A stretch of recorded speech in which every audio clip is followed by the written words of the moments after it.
السلام عليكم اخوان والاخوات والاحباب وكاع متابعين القناه.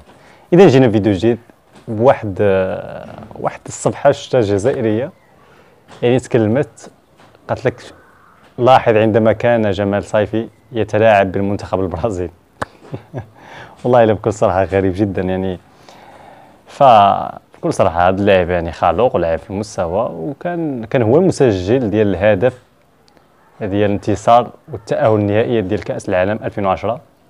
لكن بكل صراحة يعني هذه المباراة اللي كان خسرها المنتخب الجزائري وقيل بحصة كبيرة، ولكن بكل صراحة ما عرفتش كيبقاو يعني هاد الناس ديال الدولة ديال هوك كيبقاو شو سميتو يخلقوا الفتنة وكيجيو كيبقاو يسولوا لك شوفوا معايا الصورة كيفاش دايرة. شوف غريب جدا.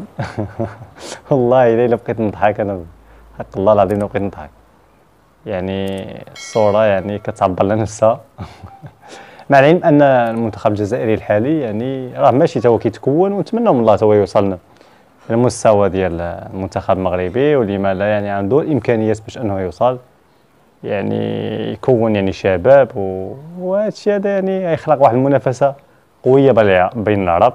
اذا كملنا يعني بكل صراحة الدولة ديال هوك يعني ماشي جديد عليها يعني هذا المصطلح هذا، وانا والله العلي والعظيم الا كنت كنضحك ديال بصح، خصوصا في كاس العالم كانوا يديروا شي مصطلحات في القنوات ديال هوك كيوظفوا شي مصطلحات. البرتغال تقصى من عند الدوله ديال هوك، اسبانيا تخسر بضربات ترجيح من عند بن.